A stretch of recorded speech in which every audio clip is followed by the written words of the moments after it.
A reading from St. Matthew's Gospel, chapter 19. A man came to Jesus and said, "Teacher, what good deed must I do to have eternal life?" And Jesus said to him, "Why do you ask me about what is good? There is only one who is good. If you wish to enter into life, keep the commandments." The man said to him, "Which ones?" And Jesus said, "You shall not murder. You shall not commit adultery. You shall not steal. You shall not bear false witness. Honor your father and mother. Also, you shall love your neighbor as yourself." The young man said to him, "I have kept all these. What do I still lack?" Jesus said to him, "If you wish to be perfect, go, sell your possessions, and give the money to the poor, and you will have treasure in heaven.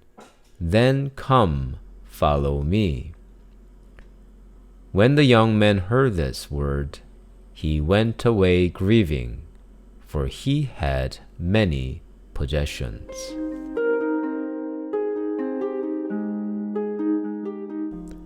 I believe that the rich young man in today's gospel was sincere in his desire for eternal life.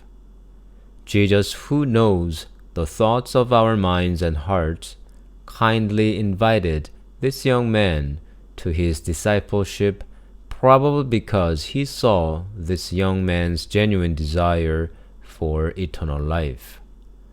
But Jesus also knew what was the obstacle for this young man to follow him. We don't know if Jesus had already known this young man, but the conversation between the two shows this young man was just now telling his life to Jesus. And he asks what he was missing for eternal life.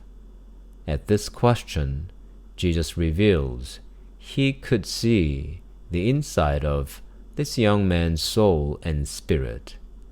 The obstacle was the attachment to his wealth. Jesus let him know the way to perfection. Jesus encouraged him to go beyond excellence to perfection. But it was too hard for this young man. So often I am satisfied with mediocrity in the spiritual life and the ministry.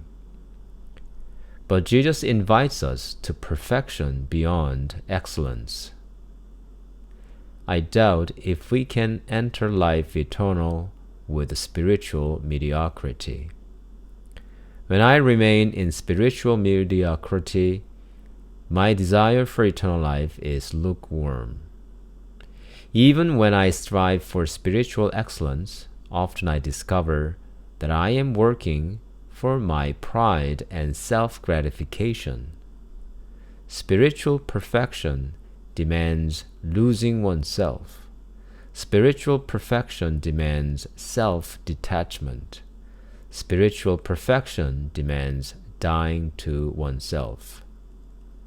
The desire should be directed to the Lord, not to ourselves. Each of us has a different obstacle to perfection. Most often, what we dearly love and adore becomes the greatest hindrance to our spiritual perfection. A spiritual journey is to learn how to detach oneself from all the good things in life. Otherwise, we stop and stay with our attachments, giving up our journey. And let us remember, the door to eternal life is narrow. With lots of luggage, we cannot enter the door. I pray that my desire for the Lord grows stronger, that I can give up all I love, all I have, and me myself, and my will.